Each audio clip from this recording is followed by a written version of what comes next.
तर सूर्यदेवता घोड्याच्या डोळ्यामध्ये अधिष्ठान त्यांनी पावलं, तर त्याला काय दिसायला लागलं? जेव्हा घोड्याच्या शरीरामध्ये गेले तेव्हा त्याला काय दिसायला लागलं? फक्त चारा दिसायला लागला, फक्त तो गोठा दिसायला लागला, फक्त ते चणे दिसायला लागले ना. कृष्ण कृष्ण हरे हरे हा मंत्र जो आहे ना, हा मंत्र कली संतरण उपनिषद नावाचं उपनिषद आहे. कोणतं उपनिषद आहे? कली संतरण नावाचं उपनिषद आहे. हे उपनिषद एकाच वाक्याचं बनलेलं आहे आणि ते वाक्य म्हणजे हा मंत्र आहे. याला महामंत्र असं म्हणतात. कली संतरण नावाचं उपनिषद म्हणजे कलियुगामध्ये जर तरुण जायचं असेल हा भवसागर, तर हे एकच नाम, हे जो एक मंत्र आहे तो मंत्र आपल्याला तारून नेऊ शकतो. म्हणून वारकरी संप्रदायामध्ये किंवा जिथे जिथे वैष्णव आहेत तिथे तिथे हा मंत्र गायला जातो, बोलला जातो, याचा गजर केला जातो. प्रत्येक गोष्ट, प्रत्येक गोष्टीचा उगम हा आपल्यामध्येच दिलेला आहे. सगळं केमिकल हे आपल्यामध्येच दिलेलं आहे. या गोष्टीची जेव्हा जाणीव होते ना, तेव्हा आपल्यामध्ये आतमध्ये कुठेतरी आवाज सुरू होतो. जर माझ्या मनामध्ये, जर माझ्या शरीरामध्ये जे लैंगिक गोष्टी घडतायत, इस्ट्रोजेन, टेस्टोस्टिरॉन, प्रोजेस्ट्रॉन, हे सगळे हार्मोन्स आहेत, याच्यामुळे मी स्त्री आहे, पुरुष आहे, त्याच्यापासूनच अनेक गोष्टी निर्माण होतात. दुसरं उदाहरण द्यायचं झालं तर आपल्याला असं वाटतं की साखर खाल्ल्याने बरं वाटतं. साखर आपल्याला आनंद कसा देते? साखर खाल्ल्याने आनंद कसा होतो? आपल्या शरीरामध्ये काहीतरी केमिकल रिलीज होतं ज्यामुळे आपल्याला आनंद होतो. म्हणून पूर्वीच्या काळापासून पूर्वीच्या लोकांना हे माहिती होतं, साखर दिल्याने शरीरामध्ये आनंद निर्माण होतो, म्हणून चांगलं काही घडलं की साखर वाटायची व्यवस्था केलेली आहे त्यांनी. जसे मूळचे रंग 3च आहेत. मूळ रंग म्हणतो ना आपण, लहानपणी आपल्याला शिकवले कोणता कोणता? पिवळा, लाल आणि निळा, हे 3 मूळचे रंग आहेत. नंतर हवं असेल तर चेक करून बघा. मूळचे 3च रंग आहेत. या 3 रंगापासून संबंध विश्वामध्ये अनेक रंग पसरलेले आहेत. बरोबर आहे? मूळच्या 3 रंगापासून हे सगळे रंग बनलेले आहेत. अजून पुढे जाऊया. पदार्थ कशापासून बनलेला आहे? इलेक्ट्रॉन, प्रोटॉन आणि न्यूट्रॉन या तीन गोष्टींच्या कॉम्बिनेशन पासून. जसं सोडियम मध्ये 11 इलेक्ट्रॉन असतात, बरोबर आहे? पोटॅशियम मध्ये 12 असतात. म्हणजे सोडियम कोण आहे? सोडियम ज्याच्यामध्ये इलेक्ट्रॉन 11 आहेत. पोटॅशियम कोण आहे? ज्याच्यामध्ये 12 इलेक्ट्रॉन आहेत. बरोबर आहे? प्रत्येक गोष्टीच्या नंबर पासून तो पदार्थ बनलेला आहे. म्हणजे नंबर ऑफ इलेक्ट्रॉन चेंज झाले की तो पदार्थ बदलला. तसं म्हणजे या 3 गोष्टींच्या कॉम्बिनेशन मधून सगळं बनलेलं आहे. आपलं शरीर सुद्धा त्याच्यापासूनच बनलेलं आहे. आचार्य रजनीश ओशो असं म्हणतात, आपल्या शरीराची प्राइस, किंमत जर काढायला गेलं ना, तर आपल्या शरीरातलं लोह एकत्र केलं, आपल्या शरीरातलं कॅल्शियम एकत्र केलं, आपल्या शरीरातलं पोटॅशियम एकत्र केलं, तर हार्डली आपल्या शरीराची किंमत काहीतरी 1000-1500 होईल. किती? फक्त 1000 ते 1500 रुपये होईल. याच्या हाताने टाळी मुखाने नाम. आज त्रिपुरारी पौर्णिमा आहे आणि भगवान शंकरांना त्रिपुरांतकाय असं सुद्धा म्हणतात. ते का म्हणतात याची सुद्धा आपण गोष्ट बघणार आहोत. जी पौर्णिमा फार खास आहे, गुरु नानक जयंती आहे. त्याच्यामुळे नाम घेण्यासाठी आपल्याकडे बरीच काही निमित्त आहेत. म्हणून हाताने टाळी, मुखाने मनापासून नाम. हरे राम राम राम हरे हरे, हरे कृष्ण कृष्ण कृष्ण हरे हरे, हरे राम राम राम हरे हरे, हरे कृष्ण कृष्ण कृष्ण हरे हरे, हरे राम राम राम हरे हरे, हरे कृष्ण कृष्ण कृष्ण हरे हरे, हरे राम राम राम हरे हरे, हरे कृष्ण कृष्ण कृष्ण हरे हरे. बोला पुंडलीक वरदे हरी विठ्ठल. श्री ज्ञानदेव तुकाराम पंढरीनाथ भगवान की जय. माऊली ज्ञानेश्वर महाराज की जय. जगद्गुरु तुकाराम महाराज की जय.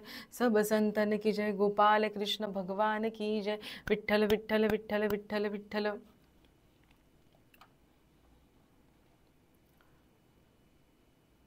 वक्रतुंड महाकाय सूर्यकोटी समप्रभ निर्विघ्नं कुरु मे देव सर्वकार्येषु सर्वदा.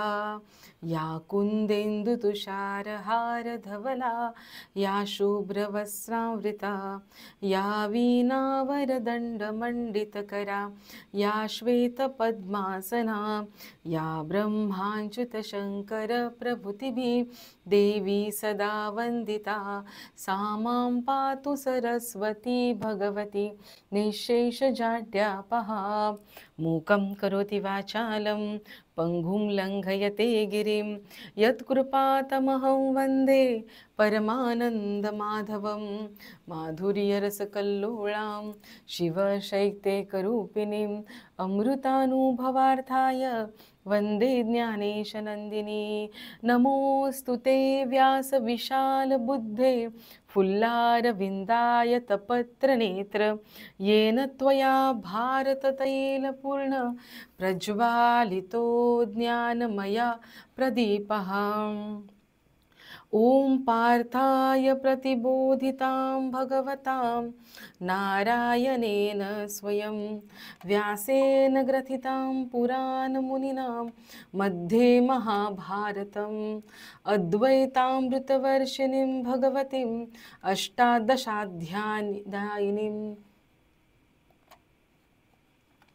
अम्ब त्वाम् अनुसन्दधामि भगवद् गीते भवद्वेषिणीं, नमितो योगी थोरविरागी तत्त्वज्ञानी संत, तो सत्कविवर परात्पर गुरुज्ञानदेव भगवंत।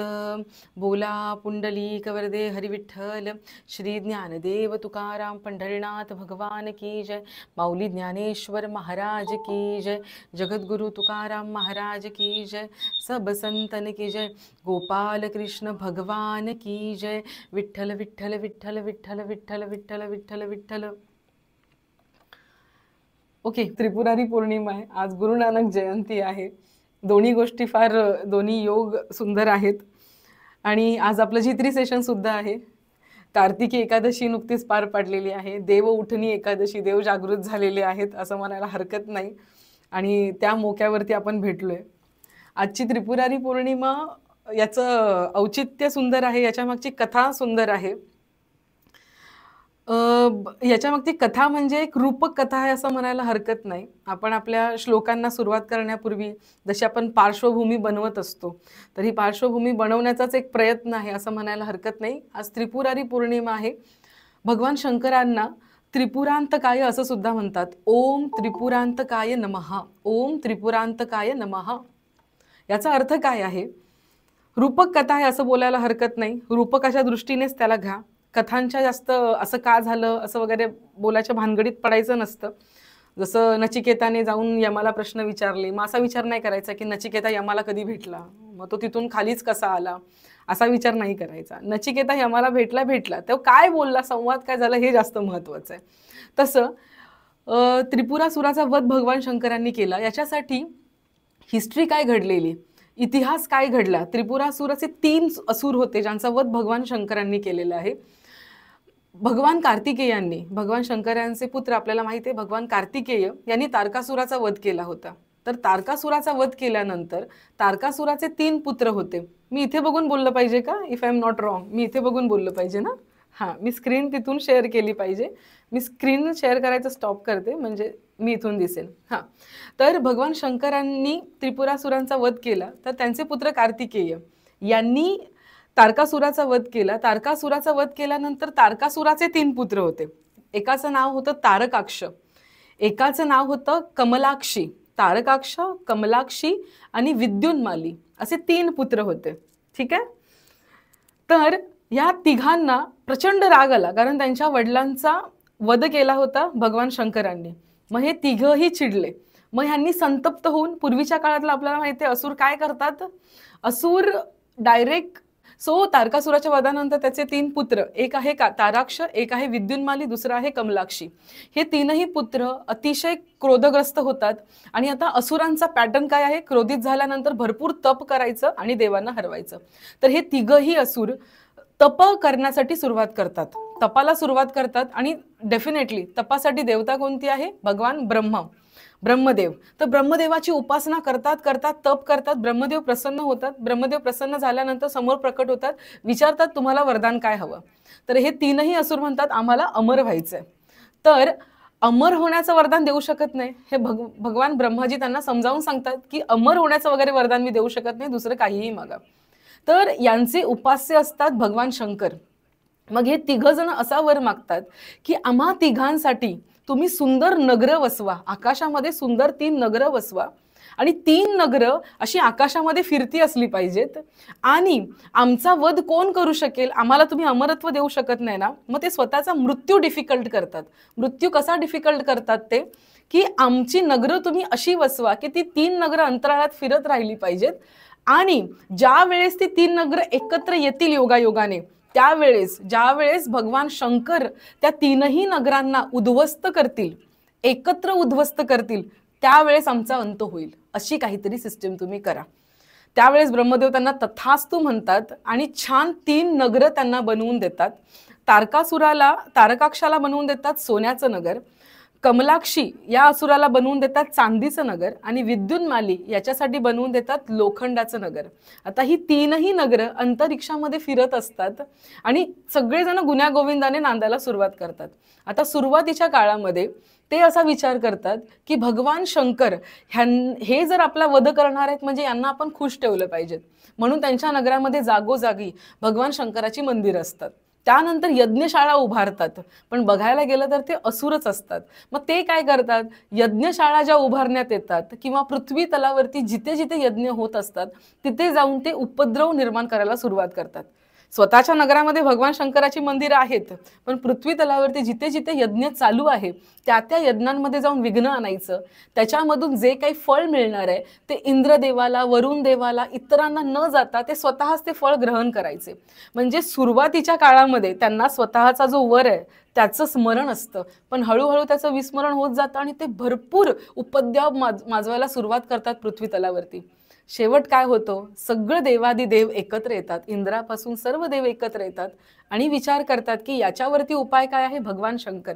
मग त्यांना आपण विनंती करूया की या असुरांचा तुम्ही वध करा, असं काहीतरी तुम्ही प्रोव्हिजन करा, नियोजन करा, जेणेकरून ह्यांच्यापासून आमची मुक्तता होईल. एवढा उपद्रव माजला आहे त्यापासून आमची मुक्तता होईल. आणि अखेर भगवान शंकर ही गोष्ट मनावर घेतात आणि त्यांचं पाशुपतास्त्र हे जे अस्त्र आहे भगवान शंकराचं, त्या अस्त्राने भगवान शंकर असं नियोजन करतात की तीन नगरं एकत्र येतील आणि स्वतःच्या पाशुपतास्त्राने भगवान शंकर त्या 3ही नगरांचा भेद करतात. 3ही असुरांचा वध होतो आणि त्यानंतर पुन्हा एकदा सृष्टी गुण्या गोविंदाने नांदायला लागते. हा आहे त्रिपुरारी पौर्णिमेची जी कथा आहे ती ही आहे. आता हे झालं रूपक. रूपकाच्या मागचा सिद्धांत काय आहे हे बघणं गरजेचं आहे. जसं कार्तिकेयाने तारकासुराचा वध केला, कार्तिकेय कोण आहेत, भगवान शंकरांचे पुत्र, शिवाचा पुत्र कार्तिकेय.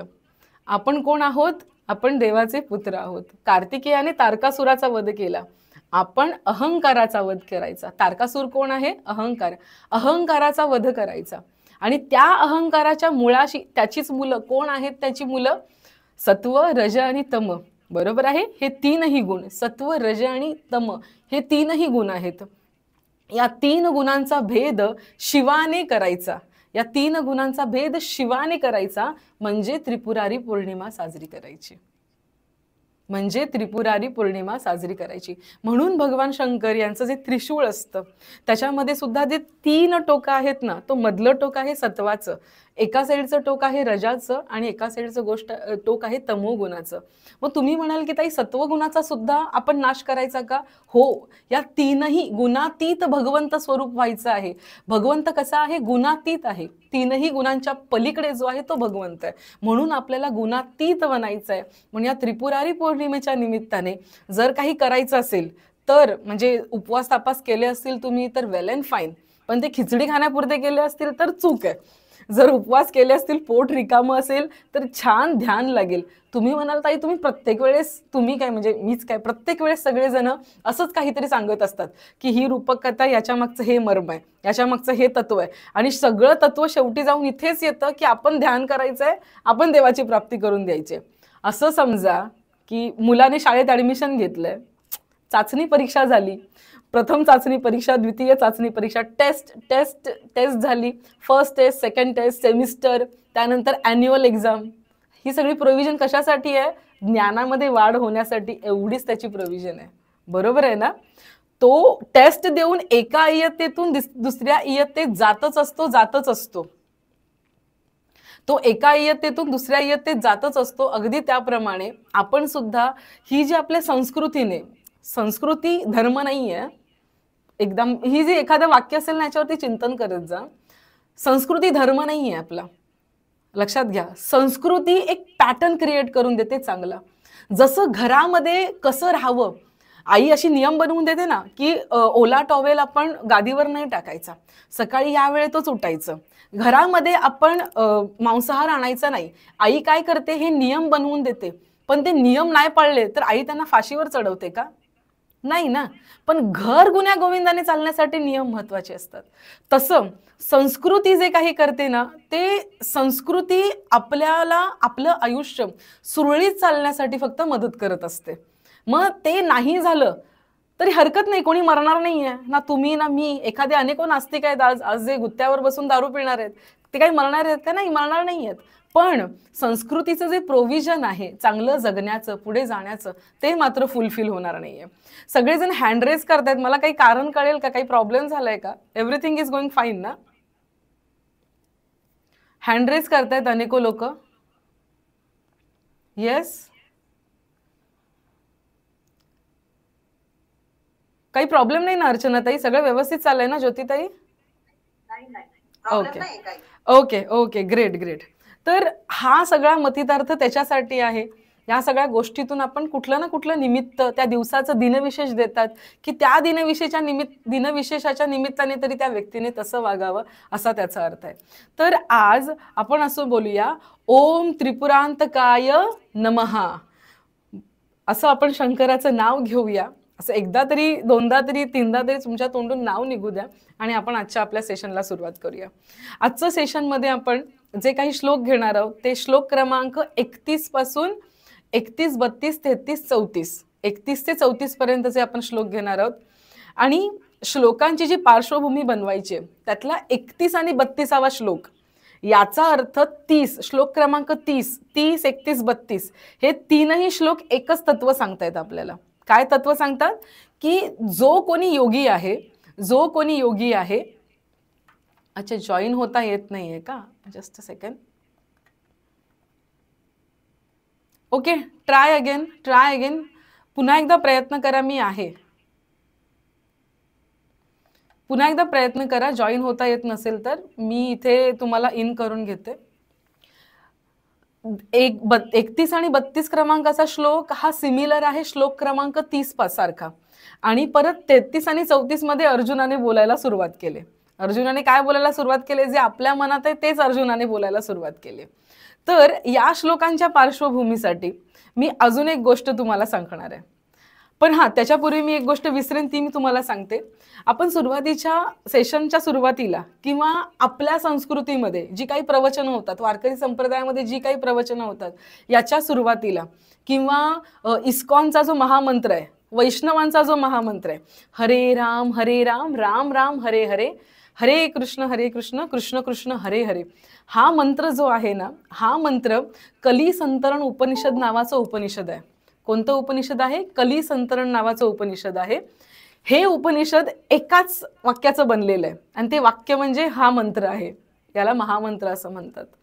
कली संतरण नावाचं उपनिषद म्हणजे कलियुगामध्ये जर तरुण जायचं असेल हा भवसागर, तर हे एकच नाम, हे जो एक मंत्र आहे, तो मंत्र आपल्याला तारून नेऊ शकतो. म्हणून वारकरी संप्रदायामध्ये किंवा जिथे जिथे वैष्णव आहेत तिथे तिथे हा मंत्र गायला जातो, बोलला जातो, याचा गजर केला जातो. ठीक आहे, म्हणून आपण हा मंत्र बोलायचा. म्हणून इथून पुढे हे मी कशासाठी सांगते, मनामध्ये याचा सिरियसनेस घ्या, याचा जे काही परिपाक आहे ना तो मनामध्ये उतरू द्या की एका उपनिषदाचं हे घोषवाक्य आहे, एक अख्खं उपनिषद याचंच बनलेलं आहे. म्हणून याचा घोष आपल्या घरातमध्ये सुद्धा होऊ द्या. संध्याकाळच्या वेळेत अनेकांना वाटतं की काय म्हणावं ताई, आम्ही शुभंकरोती म्हणतो, ताई आम्ही एखादं स्तोत्र म्हणतो, तर याच्यानंतर तुम्ही हे सुद्धा म्हणू शकता, आणि जे आपण अकल्प आयुष्य व्हावे तया कुळा जो आपला अभंग आहे ना, तो सुद्धा म्हणू शकता, देवाकडे त्याचं मागणं करू शकता आणि जोरात हात उचलून ह्या महामंत्राचा उच्चार करू शकता. जर आपण वारकरी आहोत, जर आपण माळकरी आहोत, कोणी शिवाची उपासना करणारे असतील तर त्यांनी महादेवांचा उच्चार करा, त्याच्यानंतर याचा उच्चार करा, काहीही हरकत नाहीये. तर हा महामंत्र अत्यंत महत्वाचा आहे. तर अजून एक उपनिषद, ऐतरीय उपनिषद नावाचं एक उपनिषद येतं. तैतरीय उपनिषद आहे, तसं ऐतरीय उपनिषद आहे. ऐतरीय ए एडक्यातला, त्याच्यावरती मात्रा. ऐतरीय नावाचं उपनिषद आहे. त्या उपनिषदामध्ये एक कथा येते.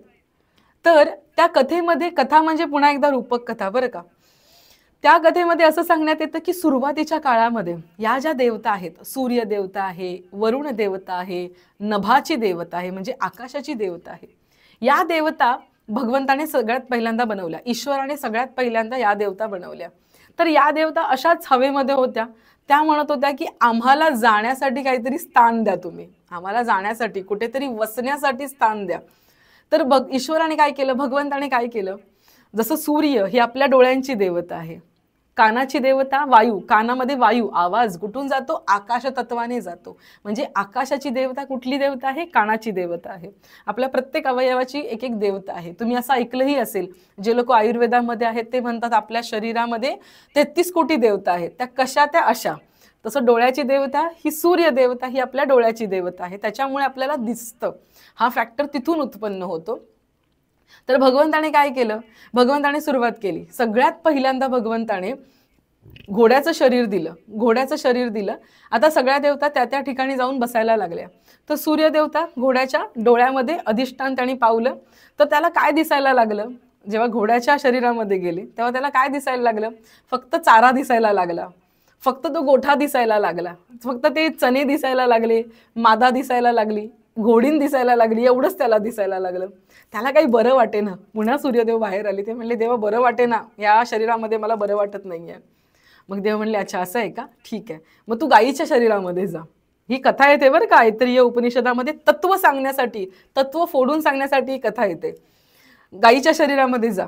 गायीच्या शरीरात गेल्यावरती सूर्य देवता, तिला काय दिसायला लागलं डोळ्यातून, काहीच दिसेना, फक्त चारा दिसतोय, गोठा दिसतोय, शेण दिसतंय, बैल दिसतोय, वासरू दिसतंय, याच्या पलीकडे काहीच दिसेना, याच्या पलीकडे काहीच दिसेना. सूर्यदेवता परत बाहेर आले. ते म्हणले आम्हाला ह्याच्यामध्ये पण इंटरेस्ट नाहीये, ह्याच्यामधून काहीच दिसत नाहीये. आता भगवंता म्हणाला ठीक आहे, माणसाच्या शरीरामध्ये जा. मग डोळ्याद्वारे भगवान सूर्याला काय दिसायला लागलं, सगळी सृष्टी सुंदर दिसायला लागली. तिथे फक्त अन्न वस्त्र निवारा आणि जे काही आपलं म्हणतात ना की अभय मैथून, हेच फक्त न दिसता सगळं जग दिसायला लागलं. सुंदर सुंदर रंग दिसायला लागले. आणि सगळ्यात महत्त्वाचं म्हणजे त्याला ज्याने आपल्याला बनवलं तो देव कसा आहे हे जाणून घेण्याची व्यवस्था त्याला तिथे भेटली. म्हणून सूर्यदेव अत्यंत खुश झाले की हा, या शरीरामध्ये आम्हाला राहायचंय, आता आम्हाला बरं वाटतंय. या कथेतून, या रूपक कथेतून शिकायचं काय आहे, याच शरीरामध्ये ही व्यवस्था आहे. एकदा इमॅजिन करा, आपण कुत्र्याच्या शरीरामध्ये गेलो, आपल्याला काय काय दिसतंय. आपण गांडुळाच्या शरीरामध्ये आहोत, आपल्याला काय काय, काही नाही, एवढंच ते जग, एवढाच चिखल, एवढंच दिसणार आहे आपल्याला, काही नाही दिसणार आहे याच्या पलीकडे. एकदा फक्त इमॅजिन करून बघा, ह्या इमॅजिनेशनने बऱ्याचशा गोष्टी सॉल्व्ह होतील. आपण त्या जागी, त्या जनावराच्या जागी जाऊन बघा की आपल्याला काय काय दिसतंय. आणि मग बघा, मग मानवाच्या शरीरात आपल्याला जे मिळाले ते किती महान आहे, मग ते नरदेह किती महत्वाचा आहे आणि तो मिळालाय म्हणून आपण किती आभार मानले पाहिजेत ना, ही गोष्ट क्लिअर होईल. हे समजावून सांगण्यासाठी ही कथा येते. तर मानवाचं शरीर मिळालेलं आहे, मग या शरीरामधून आपल्याला काय प्राप्त होऊ शकतं, एक्झॅक्टली काय सांगते मी, एका PPT मध्ये मी लिहिलेलं आहे.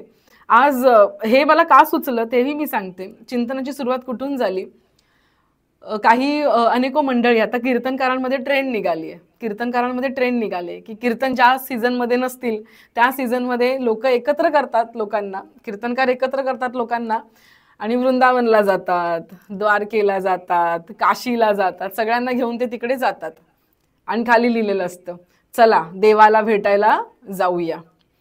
त्याच्यानंतर अनेक लोक वारीला जातात. तर खरे वारकरी सोडा, पण बाकी सगळे जण चला देवाला भेटायला जाऊया. त्याच्यानंतर ब्रह्मविद्या वगैरे, ते सगळे बाकी सगळे कोर्सेस आहेत ब्रह्मविद्या वगैरे, त्याच्यामध्ये पण सुद्धा लिहिलेलं असतं की चला देवाला भेटा, तुम्ही देवाला, देव कोण आहे ते जाणून घ्या. बरोबर आहे?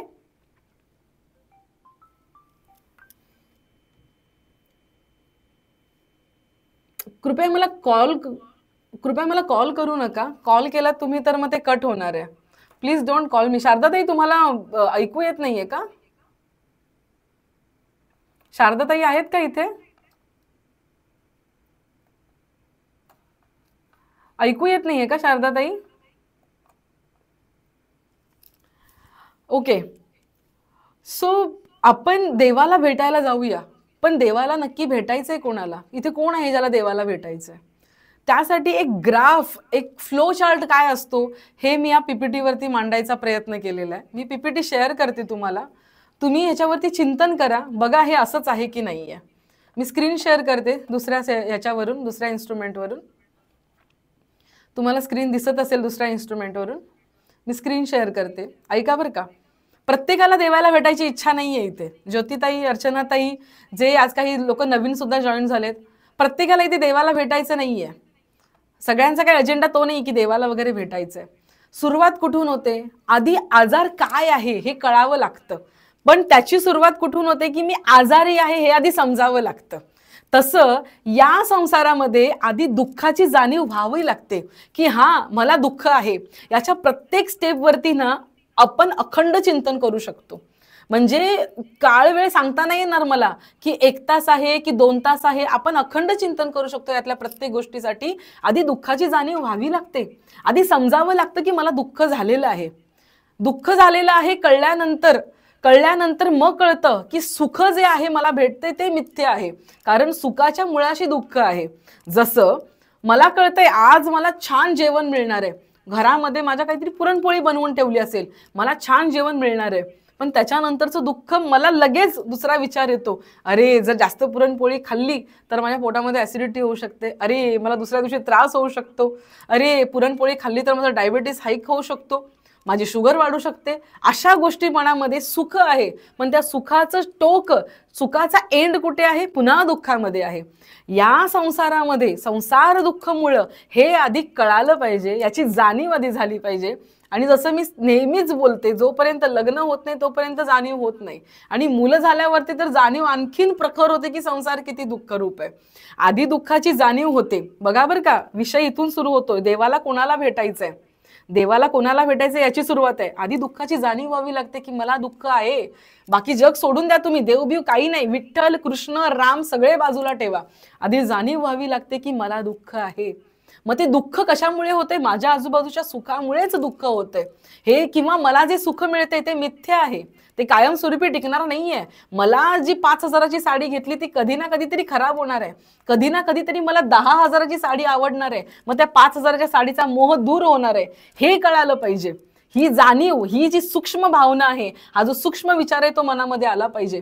त्यानंतर मनामध्ये द्वंद्व सुरू होतं की अरे सुख काय आहे आणि दुःख काय आहे, सुख काय आहे आणि नक्की दुःख काय आहे, हा द्वंद्व सुरू होतो ना. म्हणून मग पुढे विचार पडतो ज्योतिताई, म्हणून मग पुढे विचार पडतो पल्लवीताई, की मग नेमकं सुख कशात आहे, मग सुख काय आहे आणि दुःख काय आहे. मी ज्याला सुख म्हणतो होते त्याचं परिवर्तन तर दुःखात झालेलं आहे. मग नेमकं दुःख काय आहे? जसं मागे पण आपण श्लोकांमध्ये बघितलं, मी शरीरामध्ये मला लग्न झाल्यानंतर प्रकृतीने माझ्यामध्ये ही भावना दिलेली आहे, हे केमिकल प्रकृतीने माझ्यामध्ये दिलेले आहेत की ज्याच्यामुळे मला संबंध निर्माण करावासा वाटतो. का? कारण प्रकृतीला वाढायचंय, त्याच्यामधून मुलं जन्माला येतात. मग मुलांमध्ये ती भावना, एक 13-14 वर्ष झाले की बाईला तिची व्यवस्था दिलेली आहे. मग गर्भाधान होण्यासाठी तिच्यामध्ये 13-14 वर्षापासूनच प्रकृती, हल्ली तर 8-9 वर्षाच्या मुलींनाच मासिक पाळी यायला लागते. प्रकृतीने तिच्यामध्ये ती व्यवस्था दिली आहे की प्रकृती वाढावी. प्रत्येक गोष्टीचा उगम हा आपल्यामध्येच दिलेला आहे, सगळं केमिकल हे आपल्यामध्येच दिलेलं आहे.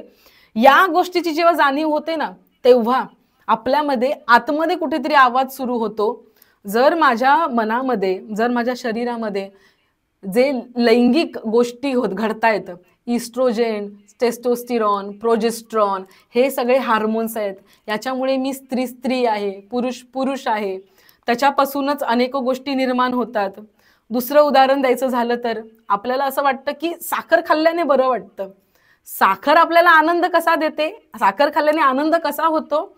आपल्या शरीरामध्ये काहीतरी केमिकल रिलीज होतं ज्यामुळे आपल्याला आनंद होतो. म्हणून पूर्वीच्या काळापासून पूर्वीच्या लोकांना हे माहिती होतं, साखर दिल्याने शरीरामध्ये आनंद निर्माण होतो, म्हणून चांगलं काही घडलं की साखर वाटायची व्यवस्था केलेली आहे त्यांनी.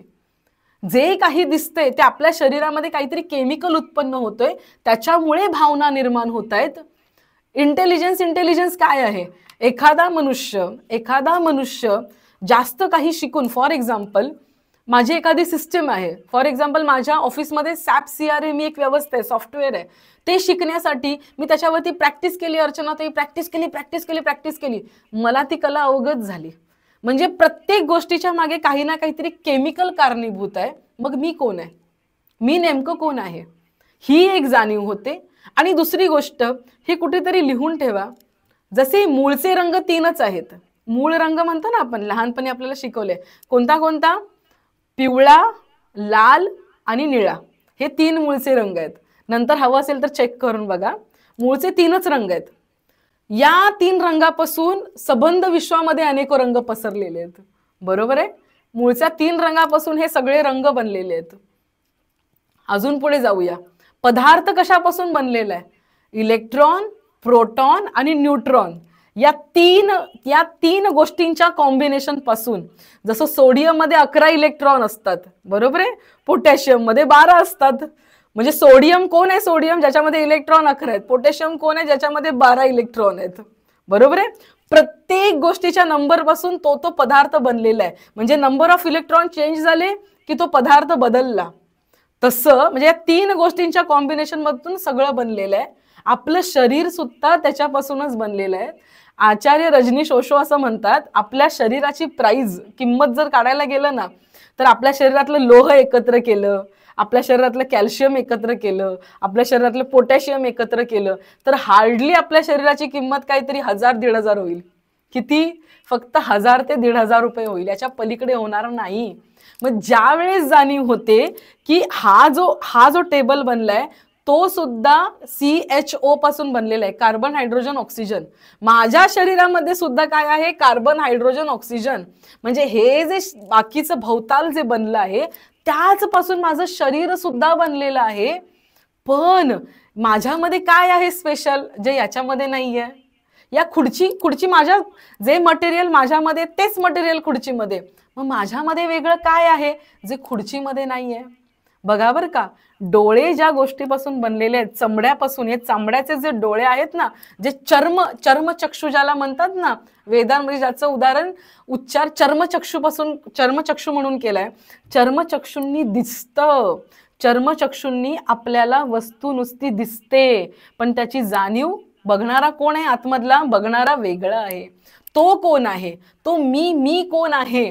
मी तू हा विचार विवेके शोधावा आणि गोविंदा माधवा याची देही. ज्ञानेश्वर माऊली हरिपाठामध्ये म्हणतात, हरिपाठामध्ये प्रत्येक अभंगामध्ये तत्व दिलेलं आहे. मी कोण आहे, तू कोण आहे, हा विचार आपल्याला याच देहामध्ये करायचंय. आणि जेव्हा असं ज्ञान होतं ना की जे आजूबाजूला आहे तेच माझ्यामध्ये आहे, जे आजूबाजूला आहे तेच माझ्यामध्ये आहे, मग मला प्रत्येक गोष्टीबद्दल वैराग्य निर्माण होतं. प्रत्येक गोष्टीबद्दल. बघा, जे या प्रोसेसमध्ये लागलेत ना, हळूहळू त्यांना ना गोष्टींबद्दल वाटायची हाव आहे ती बंद झालेली आहे. समजावून सांगावं लागत नाही मनाला की आता हे तू खा. बघा, काय आपल्या यशोदा काकूंनी मागे अनुभव पण शेअर केला होता की ताई आता ना मला नॉनव्हेज जास्त खाण्याची इच्छा होत नाही. हळूहळू तुम्हाला समजावून सांगावं लागत नाही, पण हे ऐकल्यानंतर या गोष्टीच्या लहरी अशा आहेत.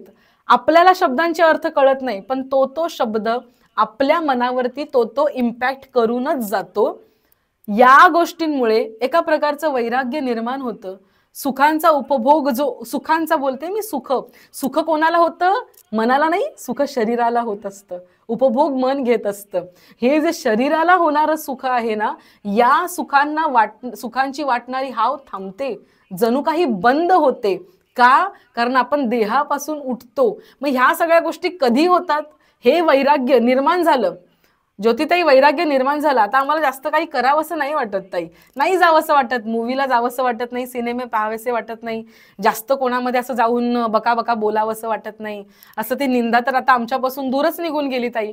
आता जरा वाटतं रोज एखादा नियम करावा, रोज काही वाचावं, माळ जपावी, अशी इच्छा उत्पन्न झाली. हे काय आहे?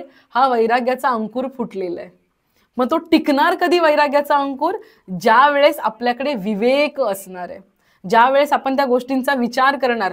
वैराग्याचा अंकुर फुटला, पण एखादं कोणीतरी भेटलं आणि बोललं, अरे काय रोज तू माळ जपत असते, रोज तुझं हे चाललेलं असतं कीर्तन कीर्तन प्रवचन प्रवचन, चल जरा आमच्या बरोबर, एक दिवसाने काय होत नाही रे, चल आमच्या बरोबर आपण थोडं फिरून येऊया, आपला विवेक जागृत झाला पाहिजे. नाही, मी एक दिवस जर गेले ना तर गेल्या 10 दिवसाची साधना माझी बुडणार आहे.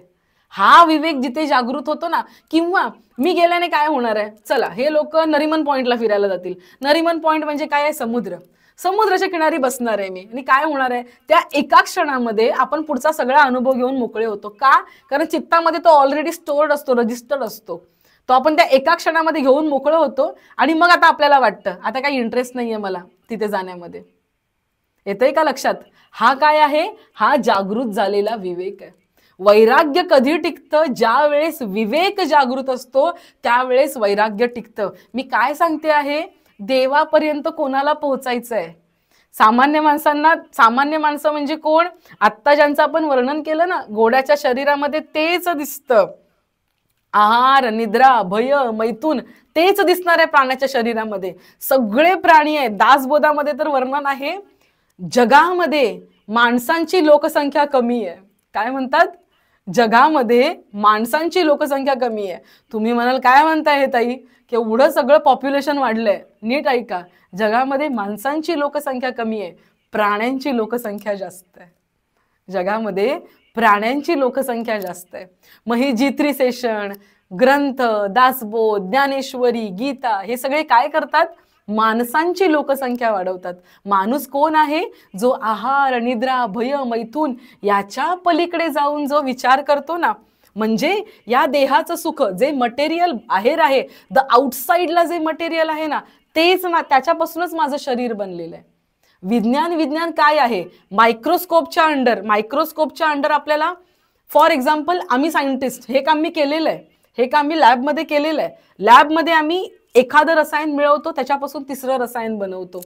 मायक्रोस्कोपच्या खाली जाऊन आम्ही प्राणी बघतो. मायक्रोस्कोप असतो किंवा NMR असतो, स्पेक्ट्रोस्कोपी असते, अनेको टेक्निक आहेत त्याच्यामध्ये घालून आम्ही ॲटम चेक करतो. हे सुद्धा काय आहे अर्चनाताई? हे सुद्धा दर्शनशास्त्र आहे. विज्ञान हे सुद्धा दर्शनशास्त्र आहे. पण कुठलं दर्शनशास्त्र आहे? बाहेरचं बघण्याचं दर्शनशास्त्र म्हणजे विज्ञान आहे. मग ज्ञानेश्वरी, गीता, दासबोध ही दर्शनशास्त्र आहेत. ही कुठलं दर्शन देतात आपल्याला? हे आपल्याला आतलं दर्शन देतात. पहावे आपणासी आपण, या नामे ज्ञान. दृष्टी परतूनी पाहे, आपण याते आपण देखे, आणि देखत खेव ओळखे, हे तत्व ते मी. कोण म्हणतात? ज्ञानेश्वर माऊली. हे सुद्धा दर्शनशास्त्र. कुठलं दर्शन देतात? आतलं दर्शन देतात.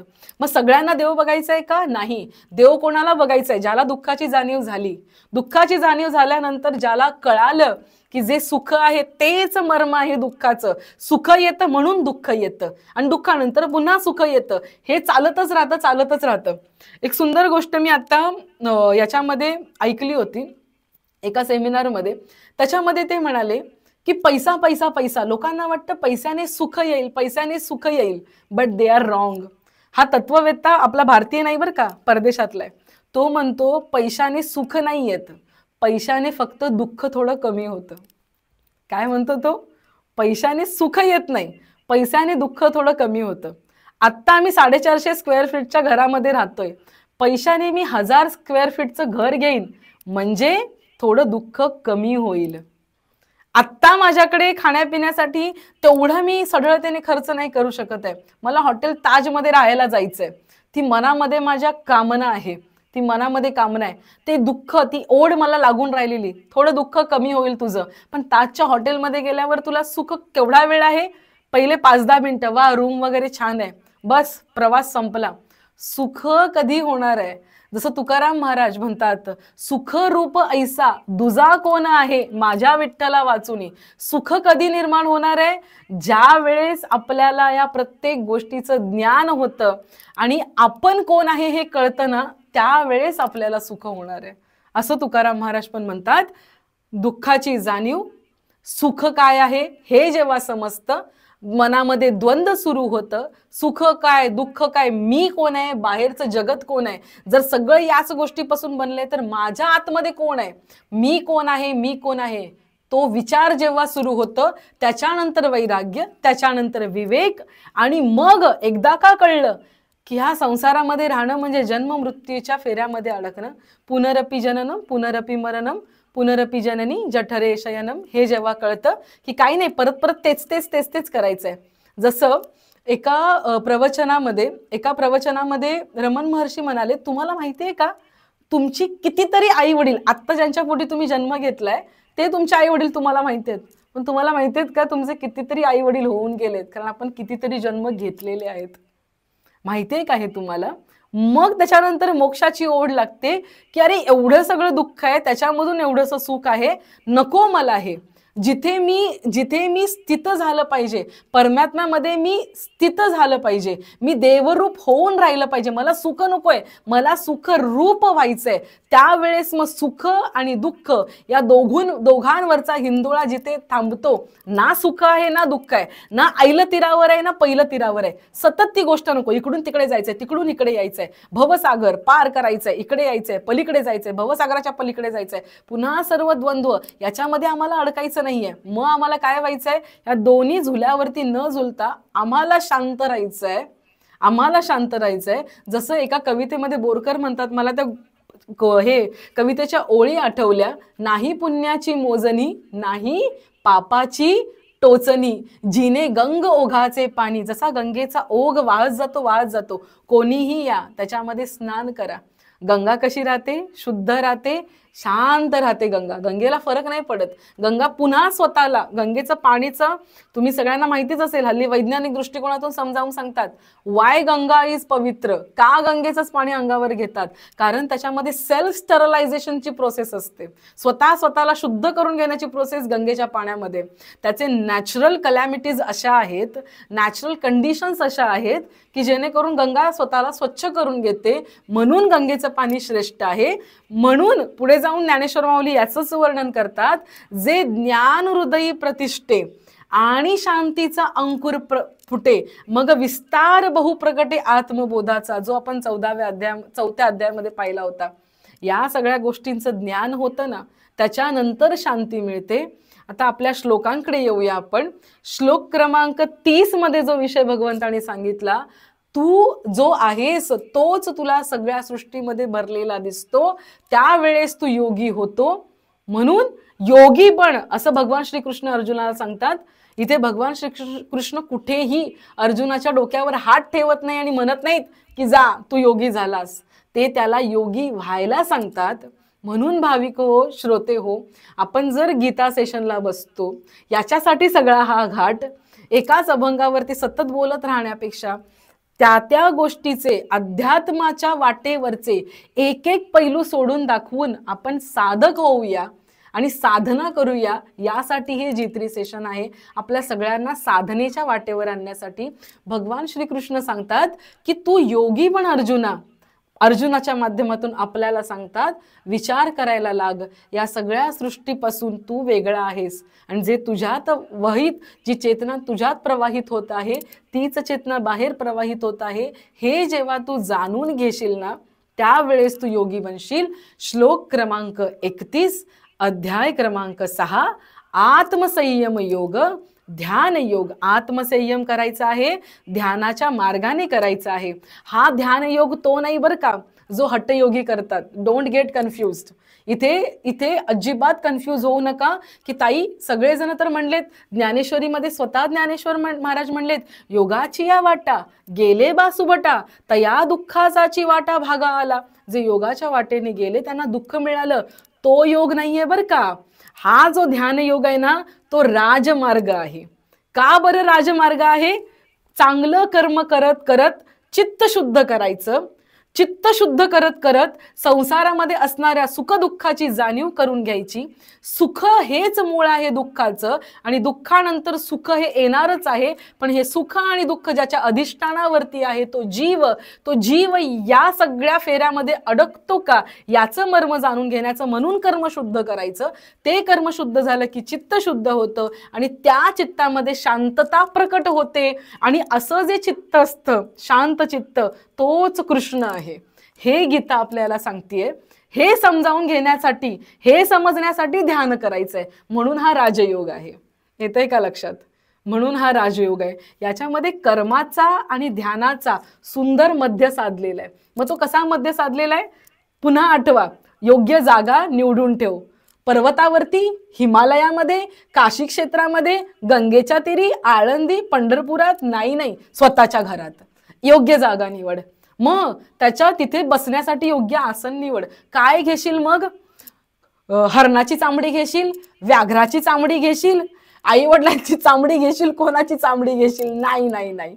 एखादं बसकन निवड जेणेकरून तुझ्या ढोपरांना कडक लागणार नाही, दुखणार नाही, बसल्यावरती त्रास होणार नाही. उंचावर नको, खाली नको, मध्यावर घे. असं आसन घे आणि बस. आधी शरीर स्थिर कर, मग विचार स्थिर कर, संकल्प विकल्प थांबव आणि सगळं काही भगवंतावर सोडून दे. श्लोक क्रमांक 25-26 भगवंतावरती सगळं सोडून दे. आणि आता काय कर? आता नियमन करून तू जाणून घे जी चेतना तुझ्यात प्रवाहित होतीये तीच बाहेर चराचरामध्ये, जी चेतना इथे आहे तीच चेतना आहे जी ॲटमला फिरायला भाग पाडतीये. तीच चेतना आहे जी इलेक्ट्रॉन फिरण्यासाठी भाग पाडते. ही जी चराचरातली चेतना आहे ती समजून घे आणि त्याच्यानंतर पुढे चाल. मग त्यासाठी काय आहे? चित्त शुद्ध झाल्यानंतर ज्याप्रमाणे ते माठाचं उदाहरण देतात, अनेको मडकी ठेवलेली आहेत, त्याच्यामध्ये चंद्राचं प्रतिबिंब पडतंय. मग ते प्रतिबिंब केव्हा दिसतं? ज्या वेळेस माठ हलायचा बंद होतो. माठ हलायचा बंद झाला, स्थिर झाला की पाणीही शांत होतं. मग फक्त वाऱ्याच्या लहरी त्याच्यावरती येतात आणि थोडेसे तरंग निर्माण करतात. तेही तरंग शांत झाले की आता चंद्राचं प्रतिबिंब दिसतं.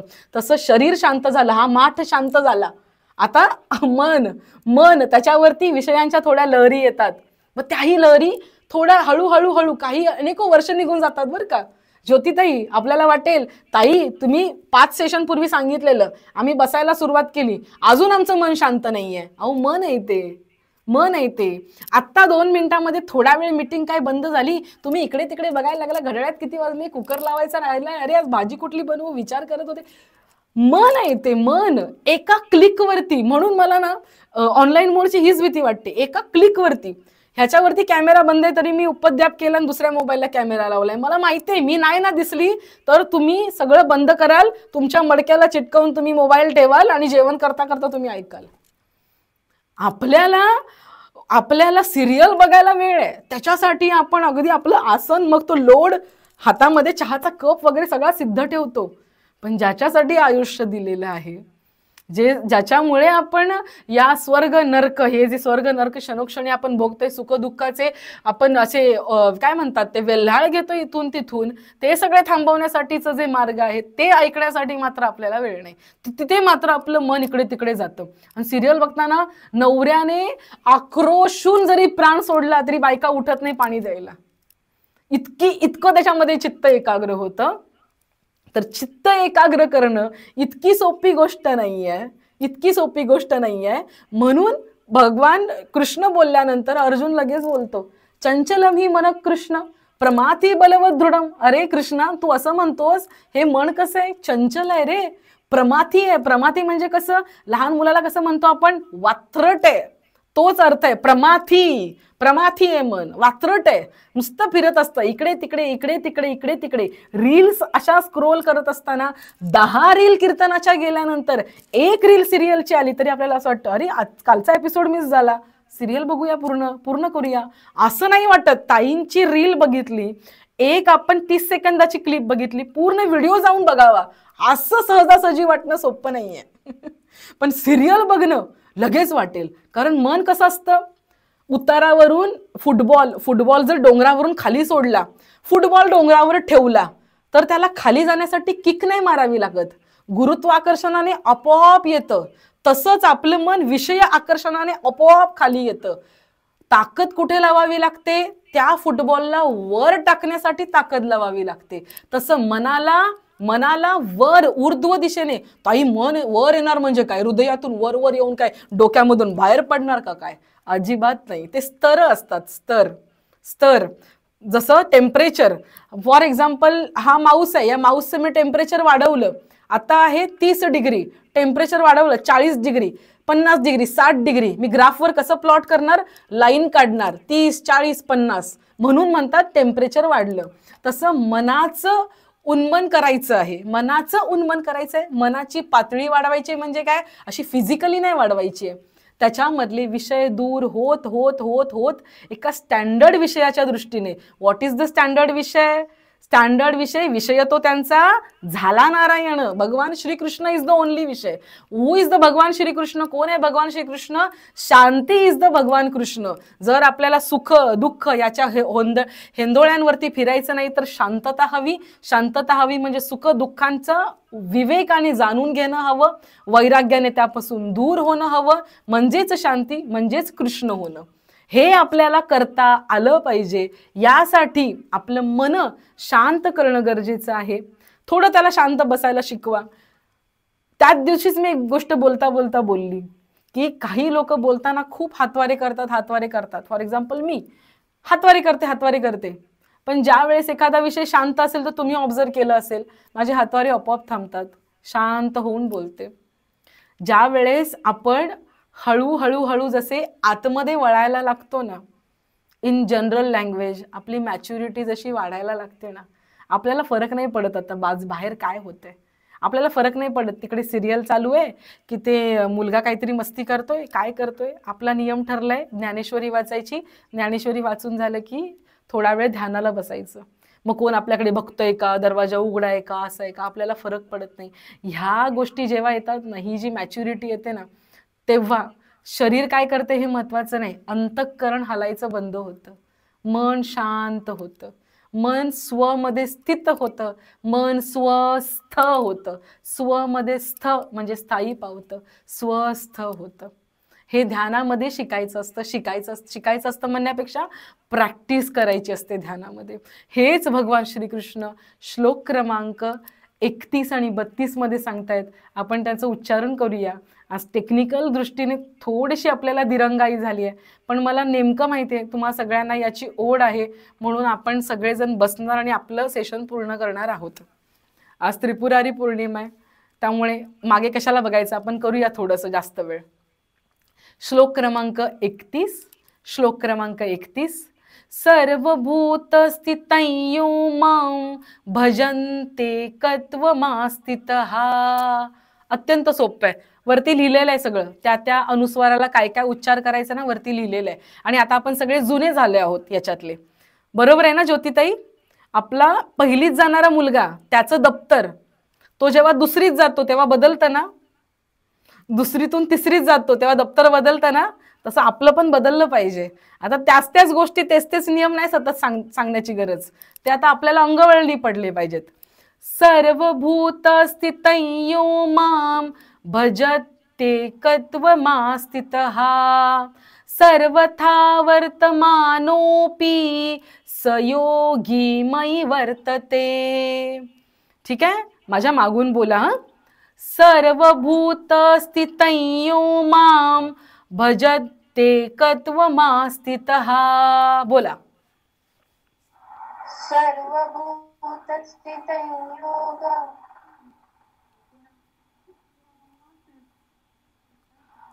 सर्वथा वर्तमानोऽपि सयोगी मयि वर्तते.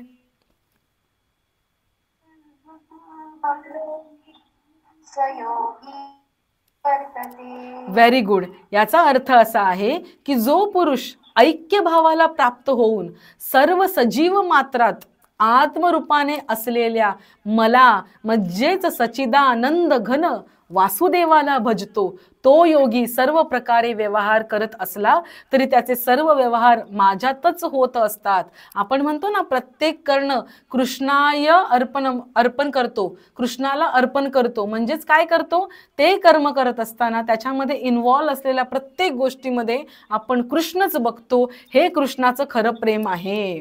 त्यासाठी वृंदावनामध्ये जाऊन असं नाचाबिचायची काही गरज नाहीये. तुम्हाला वाटत असेल की ताई या गोष्टीचा सतत हे करतात. जे खऱ्या मनाने नाचतात ना त्यांचा मला काहीच प्रॉब्लेम नाही, पण काही लोकांना बघून मला इतकं आश्चर्य वाटतं ना, ओ माय गॉड, काय करताय तुम्ही, तुमचा वेळ वाया घालवताय आणि वरतून ते सगळे सोशल मीडियाला टाकतात. म्हणजे ते नाचायचं असतं ते त्यांना देवासाठी नाही, लोकांना दाखवण्यासाठी नाचायचं असतं की आम्ही कृष्णाच्या प्रेमामध्ये नाचतो. मग उद्या तुम्ही मला हॉटेलमध्ये बघितल्यावर काय बोलाल, ताई तुम्ही हॉटेलमध्ये, तुम्ही तर वृंदावनमध्ये दिसला पाहिजे. अरे बाबा, आम्ही नॉर्मल लोक आहोत रे, तुम्ही आहात कृष्णप्रेमी, आम्ही नाही आहोत. तसले कृष्णप्रेमी आम्ही नाही आहोत. म्हणजे याचा अर्थ नाचू कीर्तनाचेच रंगी, पण नाचायचं कीर्तनाच्या रंगामध्ये म्हणजे लिटरली नाचायचं नाहीये हो. तेवढ्या पुरता ताल धरायचा, शरीर त्याच्यामध्ये डुलवायचं, पण मनामध्ये मात्र स्थिर भावना तीच असली पाहिजे. आणि नाचायचंय म्हणजे कर्म करून दाखवायचंय. त्याच्यानंतरचा पुढचा श्लोक, आत्मौपमय्येन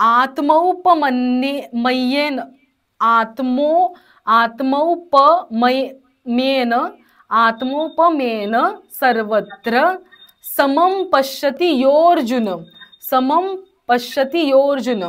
सुखम वा यदि वा दुःखम स योगी परमो मतः. ठीक आहे, स योगी परमो मतः अतिशय सोप्पा आहे. सगळ्या अनुस्वारांचा अर्थ म आहे.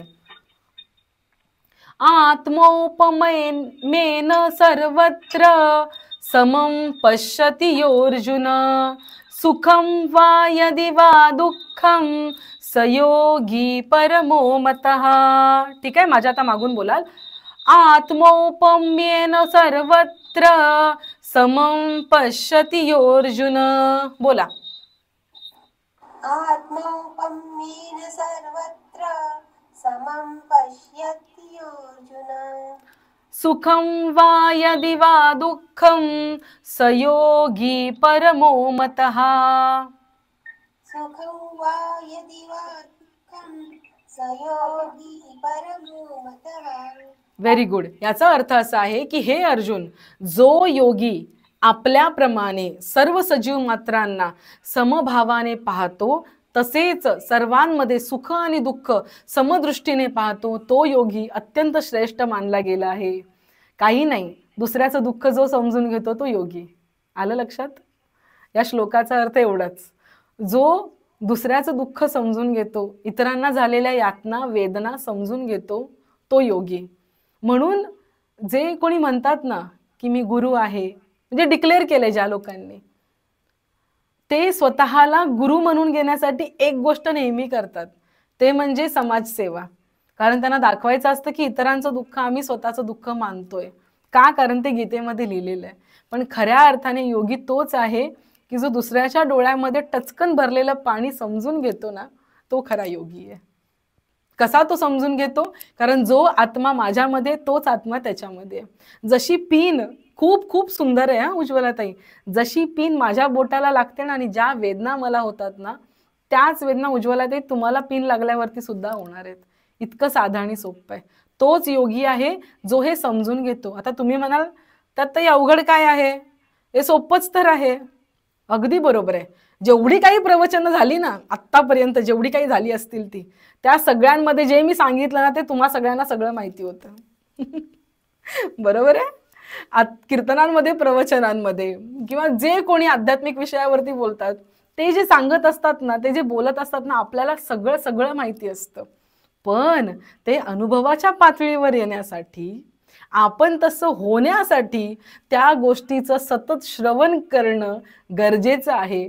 जेणेकरून बघा ना, दासबोधामध्ये मी सुंदर हे सुद्धा एका समर्थांच्या श्रवणासाठी जो दशक आहे ना, त्याच्यामध्ये समर्थ म्हणतात, श्रवणे निश्चयो घडे, श्रवणे ममता मोडे, श्रवणे अंतरी जडे समाधान.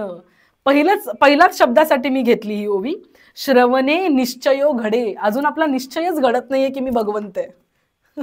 आपण अजून हेंदोळ्यावरतीच आहोत की मी माणूस आहे, मी मी आमकी, मी नीलम आहे, मग मी मॅनेजर आहे, मग मी कोण प्रवचनकार आहे, मग मी कोण आहे कीर्तनकार आहे, मग मला काय करायचं आहे, मला साडीच नेसायची आहे, मग मला काय करायचं आहे, मला टिकाच लावायचं आहे, मग मला काय करायचं आहे, मला असोच बसायचं आहे. आपला निश्चयच घडत नाही की अगं बाई तू हे नाहीये, तू म्हणजे भगवंत आहेस. हा निश्चय आपला घडत नाहीये. आपण म्हणजे देह नाही आहोत, या उपाधी माझी गुप्त, जे चैतन्य असे सर्वगत, ते तत्वज्ञ संत स्वीकारिती. काय ही उपाधी आहे, शरीर ही उपाधी आहे, त्याच्यामधलं चैतन्य आपण आहोत, हा आपला निश्चयच घडत नाही. त्यासाठी एवढी प्रवचनं बरं का उज्ज्वलाताई. ज्याला पहिल्यांदाच कळालं ना तो गायब झाला, बस आता संपलं. मी तरी काय एवढी बडबड करतेय, अजून निश्चय व्हायचा आहे म्हणून ही बडबड आहे. एकदा का निश्चय झाला तर कसलं कीर्तन आणि कसली बाई आणि कसलं काय. तुम्हाला माहिती आहे समर्थ रामदास स्वामी यांचा जेव्हा शेवटचा क्षण होता, आता शेवटचा क्षण साधायचा आहे, आता जाऊन रामामध्ये विलीन व्हायचं आहे, त्यावेळेस समर्थांनी सगळ्यांना स्वतःच्या खोलीच्या बाहेर काढलं. सगळ्यांना, सगळेजण. कल्याण स्वामींना तर आधीच दूर पाठवलं होतं, कारण त्यांना माहिती होतं आपला शेवटची घटिका जवळ येते, आता देह टाकण्याची वेळ जवळ येते, म्हणून कल्याण स्वामींना आधीच त्यांनी दूर पाठवलेलं. पण त्यावेळेस उपस्थित असणारे सगळे सेवक होते, सगळ्यांना बाहेर पाठवलं आणि समर्थांनी स्वतःच्या शरीरावरची वस्त्र सुद्धा त्यागली. का? कारण वस्त्रामध्ये सुद्धा आता मन नको जायला. मी देहच नाहीये, आता मी चैतन्य स्वरूप. शेवटच्या क्षणी मनाची ती अवस्था, मनाची अवस्था, शेवटच्या क्षणी सुद्धा मन जाऊ शकतं. म्हणून भरताचं मन ज्यावेळेस हरणावरती जातं तेव्हा हरणाचा जन्म मिळतो, म्हणून पुन्हा भरताला यावं लागतं जड भरत बनून. शेवटच्या क्षणी सुद्धा मन कुठेतरी जाऊ शकतं. समर्थांनी शेवटच्या क्षणी ते वस्त्र सुद्धा टाकले, वस्त्र सुद्धा टाकले. ज्या क्षणी आपला निश्चय होतो ना की मी म्हणजे ब्रह्म आहे, मी म्हणजे तत्व आहे, काय आहे, काय काय आहे, काय हे, आपण कोण आहोत. कधीतरी बसा ना असं शांत.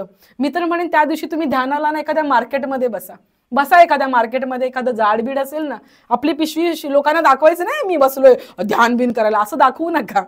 आपलं शांत बसा, आपलं तिकडे पिशवी आपली मांडीवर. हे केलेलं आहे म्हणून सांगते मी, केलेलं आहे असं, म्हणजे बसायचं शांत. किंवा ट्रेनमध्ये बसा, शांत बसा आणि बघा फक्त.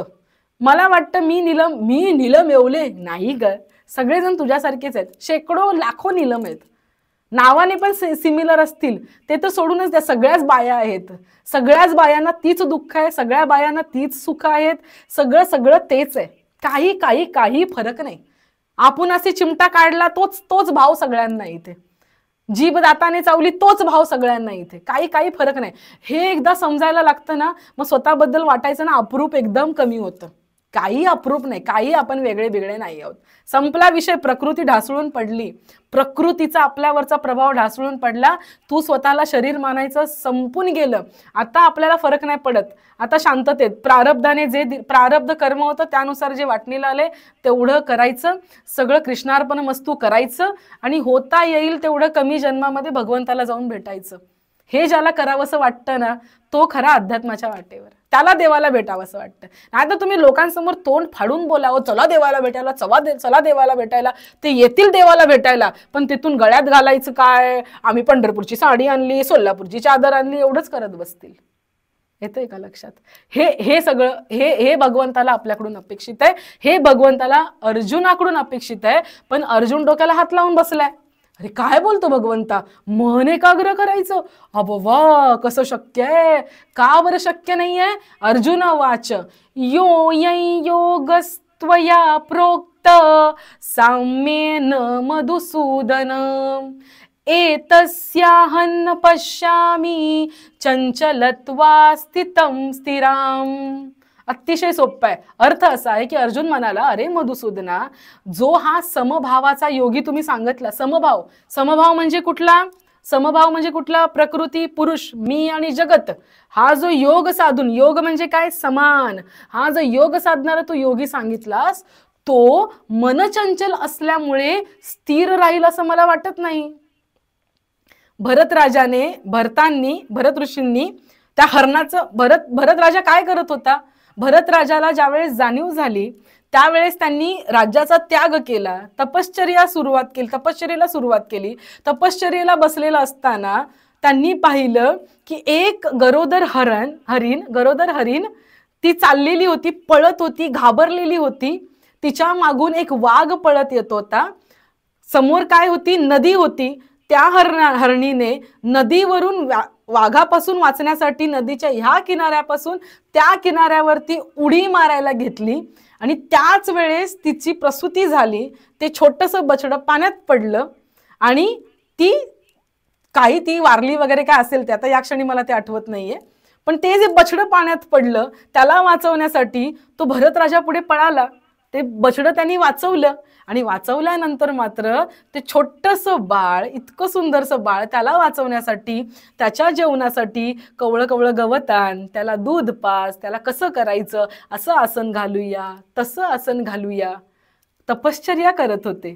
साधना कळालेली, साधन हातात आलेलं, पण साध्य सिद्धही झालं असेल थोड्या, म्हणूनच तर त्यांना पुढचा जन्म स्वतःच्या मनाने घेता आला ना जड भरताचा.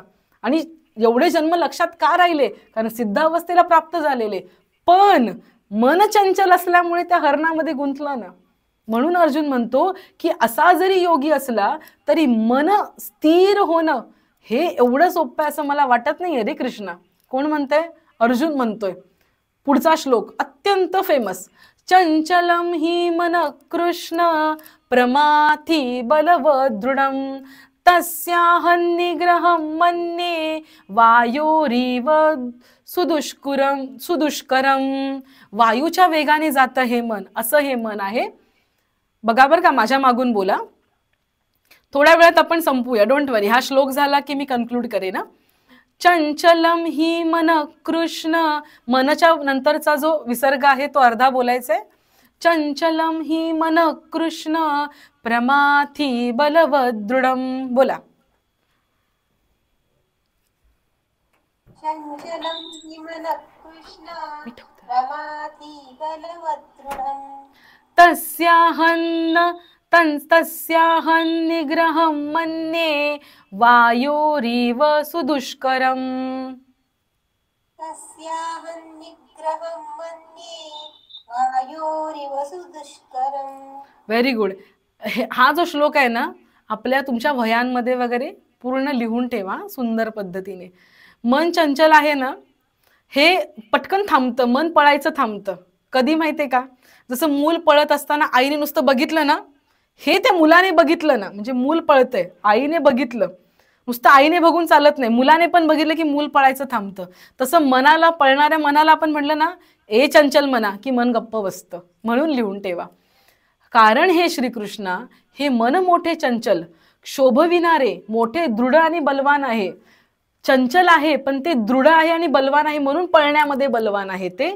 त्यामुळे त्याला वश करणे मी वाऱ्याला अडवल्याप्रमाणे अत्यंत कठीण आहे. वारा अडवणं जसं अवघड आहे तसं हे मन एका ठिकाणी ठेवणं अत्यंत अवघड आहे कृष्णा. त्याच्यानंतर कृष्ण उत्तर देतात. त्याच्यानंतर ज्ञानेश्वर माऊली सुद्धा ह्याच्यावरती उत्तर देतात. ते आपण पुढच्या सेशनमध्ये बघूया. आय होप आजच्या सेशनचा विषय तुम्हाला क्लिअर झाला असेल. पटकन मी गोष्ट संपवते, ऐका बरं का. आजची गोष्ट फार सुंदर आहे. जसं जर मी माझंच उदाहरण देईन, कारण प्रवचनामध्ये ना एकतर व्यक्ती सिद्ध असावा, नाहीतर व्यक्ती अनुभवी असावा. ठीक आहे, तर ते प्रवचन खरं म्हणायचं. त्या तत्वाला घेऊन मी माझा अनुभव सांगते. आजच्या सेशनला एवढा गोंधळ झाला. मी इथे बसल्यावरती, मी इथे या कॉन्फरन्स रूममध्ये येऊन बसली तेव्हा मला कळालं माझा कॅमेरा ऑन नाही आहे. काही नाही, मी दुसरा मोबाईल ऑन केला आणि त्याला चार्जिंग पण नाही आहे. काही नाही, चार्जर लावून ठेवलेला आहे मी इकडे. हे आत्ता झालं, एवढा कमी गोंधळ आत्ता झाला. हे जर मी पूर्वीची असते ना, म्हणजे नुसतं G3 सेशनचा हा प्रवास सुरू करण्यापूर्वीची मी असते ना, मी खोटं नाही बोलणार, मी एवढी गोंधळली असते. मी पहिला फोन माझ्या नवऱ्याला केला असता. अरे विजय, काय सांगू, हे बंद पडलंय, काय करू, हा आता मी काय करू, कसं करू, कसं झालं, असं झालं, तसं झालं. तसे आपण असतो ना, आपण प्रत्येक गोष्ट, छोट्या छोट्या गोष्टींना काय होईल, कसं होईल, कधी होईल, मी काय करू, अरे काय होईल, जे व्हायचं ते होईल. अरे कसं होईल, जसं व्हायचं तसं होईल. अरे केव्हा होईल, जेव्हा व्हायचं तेव्हा होईल. जर तुमच्या करण्याने, जर आपल्या करण्याने होणार असेल तर आपण करू. जर आपल्या करण्याने होणार नसेल तर ते भगवंतच करणार आहे. जो दुसरा कोणी यायचा आहे तो करेल. जसं तुम्ही म्हटलात, मागे पण एका सेशनला मला आपल्या शारदाताई फार प्रेमाने बोलले, ताई शारदाताई की दुसरं कोणी बोलले, ताई तुम्ही आहात म्हणून नाही घेत आहे. नाही नाही नाही, भगवान श्रीकृष्णाला तुमच्यापर्यंत पोचायचं आहे ना, तो कोणाच्या पण माध्यमातून येईल. हे मी माझं सत्कर्म किंवा पुण्य मानलं पाहिजे की मला ही संधी मिळाली. काही नाही, जग बुडणार नाहीये म्हणजे तशा पद्धतीने. जग बुडेल मी नसल्यावर काही होणार नाहीये. जे व्हायचं ते होईल ही सांगणारी आजची सुंदरशी गोष्ट. एक असतो राजा. राजाला स्वतःच्या राज्यामध्ये वजीर पदावरती एकाला बसवायचं असतं. म्हणून राजा टेस्टिंग सुरू करतो. त्यातल्या तो 3 मंत्र्यांना निवडतो की बा चला हे 3 मंत्री जरा मला त्यातल्या त्यात बरे वाटतायत, हे कॅन्डिडेट आहेत माझा वजीर होण्यासाठी. म्हणून ते तिघांना एकत्र आणतात, राजा बसवतात समोर आणि म्हणतात की तुम्हाला ना मी 7 दिवस एका खोलीमध्ये डांबून ठेवणार आहे बरं का. आणि त्या खोलीला आम्ही ना भलं मोठं असं वेगळ्या प्रकारचं कुलूप लावणार आहे. जो तुमच्या तिघांपैकी जो कोणी ते कुलूप मोडून बाहेर पडेल ना त्याला मी माझा वजीर बनवणार. ठीक आहे, तुम्हा सर्वांना मी उद्यापासून डांबणार आहे. तुम्हाला जे काही प्रयत्न करायचे असतील ते तुम्ही आजच्या रात्रीमध्ये करून घ्या. त्यातली 2 मंत्री काय करतात माहिती रे, जातात सगळ्यात पहिल्यांदा मार्केटमध्ये जातात. मार्केटमध्ये जाऊन किती प्रकारची कुलूप या आपल्या गावामध्ये अवेलेबल आहेत, मग त्यांची चाव्या कशा आहेत, कुलप कशी आहेत, त्याला कोडिंग आहे का किंवा मंत्र आहे काय आहे नेमकं, तर सगळ्याचा अभ्यास करायला सांगणारी पुस्तकं, त्याचा मंत्र देणारी पुस्तकं, ज्ञान देणारी पुस्तकं खरेदी करतात आणि सगळ्याचा अभ्यास करतात, रटून काढतात. हे असं आहे, हे तसं आहे, असं तसं, एवढा विचार करतात. अरे आता वजीर म्हणजे आपली बडतर्फी होणार, चांगलं वेतन मिळणार, सगळं भारी होणार आहे, राजाच्या जवळ राहायला मिळणार आहे. खूप प्रयत्न करतात, म्हणजे पराकष्टा करतात प्रयत्नांची. तो तिसरा जो मंत्री असतो ना तो एकदम शांत असतो, काय नाही, घरी जातो, जेवतो बिवतो, मस्त झोपतो, त्याची सगळी दिनचर्या पूर्ण करतो. दुसऱ्या दिवशी 3 जण हाजीर होतात दरबारामध्ये आणि तिघांना आता त्या रूममध्ये कोंडतात, त्या खोलीमध्ये कोंडतात. खोलीमध्ये कोंडल्यानंतर हे 2 जण कॉपी करून आलेले असतात, ती पुस्तकं आपल्या झोळीत हळूच आणलेली असतात त्यांनी. ती पुस्तकं ओपन करतात, कसं करायचं एवढे गोंधळलेले असतात ना की आपल्याला कशी रोज मिठाची बरणी इथेच असते, पण आपल्याकडे पाहुणे आले, तेवढा गोंधळ झालाय, मी असं बनवणार, 3 पदार्थ बनवणार, 4 पदार्थ बनवणार, रोजची मिठाची बरणी सुद्धा आपल्याला समोरची दिसत नाही किंवा आपण तेच असतो पण त्याच दिवशी मीठ बरोबर भाजीत जास्त पडतं. तसे ते 2 जण एवढे गोंधळून जातात. वाचतायत. हा 3रा क्रमांकाचा मंत्री काय करतो, दरवाजाजवळ जातो आणि जोरात दरवाजा असा हलवतो आणि असा ढकलतो, तो दरवाजा खुलतो आणि तो तिथून बाहेर पडतो. हे 2 जण आतमध्ये पुस्तकं चाचपडत बसतात. तो जाऊन राजाला भेटतो, राजा येतो, तो म्हणतो तुम्ही तुमचा अभ्यास थांबवा, मला वजीर मिळाला. ह्या गोष्टीचं तात्पर्य असं आहे, ताई काय साधीशीच गोष्ट आहे, साधीशी नाही आहे, हे आपणच आहोत. बाबा मला उद्या सकाळी उठायचंय, मला ऑफिसला जायचंय, मला 7ला निघायचंय, मला निघायचंय, उद्या सकाळी मला ही भाजी बनवायची होत असेल ना आपल्याबरोबर.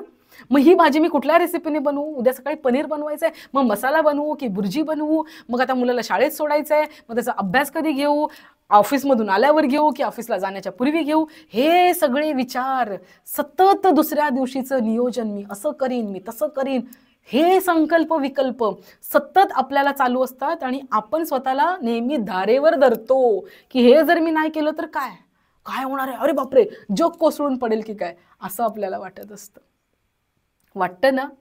ही गोष्ट आपल्याला शिकवते टेन्शन घेऊ नकोस, आपण सगळे तयारच आहोत. तुम्ही मला सांगा कुलप किती प्रकारची असणार आहेत, त्या गावामध्ये मिळणारी कुलप त्यांनी सगळी आधी पण बघितलेली आहेत, ती लक्षात पण राहू शकतात, काही हरकत नाहीये. आपल्याला फक्त त्या क्षणी प्रेझेन्स ऑफ माइंड देऊन ते पूर्ण करायचंय. ही गोष्ट जवळ सगळ्या गोष्टींना लागू पडते. म्हणून स्टॉप टेकिंग द टेन्शन, तुम्ही टेन्शन घेण्याचं बंद करा. त्या क्षणाला समर्थ राहा, शांत राहा. बघा शांत मनामधून उपाय बऱ्यापैकी मिळतात, उत्तरं बऱ्यापैकी मिळतात. सतत गोष्टींच्या मागे लागू नका की हे कुलूप कसं उघडणार आहे, हे कसं होणार आहे, ते कसं होणार आहे, बाई कसं माझं सेव्हिंग होणार आहे, कसं माझं लोन फिटणार आहे, ह्याच सगळ्या गोष्टींमध्ये कसं कधी सतत डोक्याला किटकिट लावून घेऊ नका. बघा मग कसं आपलं ध्यानामध्ये मन लागेल. सोडून द्या ते सगळं, भगवंतावरती सोडून द्या. सुंदर उपाय आहे. नको खेद करू कोणत्या गोष्टीचा, पती लक्ष्मीचा जाणत असे. असंच्या असं दप्तर, हे अनुभवातून सांगते, असंच्या असं दप्तर पाठीवरचं ओझं उचलायचं आणि भगवंताच्या माथ्यावरती जायचं फेकून, कर तुला काय करायचं ते ना, आपण मोकळं व्हायचं. बघा किती रिलीफ वाटेल याच्यामधून. जस्ट ट्राय इट, ट्राय करून बघा. सो आजची ही गोष्ट, सुंदरशी गोष्ट. कधी चिंता वाटायला लागली तर त्या मंत्र्याला आठवा, जो मंत्री सहज दरवाजा उघडून बाहेर निघून गेला. कारण अनेक वेळा कुलपाच्या चावी आपल्याच खिशात असतात, आपण मात्र नुसते शोधत बसतो. म्हणून त्या मंत्र्याची आठवण करा. कुठल्याही गोष्टीची चिंता करू नका. असंही आपल्या हातात जास्त काही नसतं. ज्या गोष्टी घडायच्या तेव्हाच घडतात. सो ही सुंदरशी तात्पर्यपूर्ण गोष्ट आपल्याला हे शिकवते. झालेली सेवा भगवंताच्या चरणी, तुम्हा सर्व श्रोते सज्जनांच्या हृदयामध्ये प्रतिष्ठित असणाऱ्या माऊलींच्या चरणी अर्पण करेन. बोला पुंडलिक वरदे हरी विठ्ठल श्री ज्ञानदेव तुकाराम पंढरीनाथ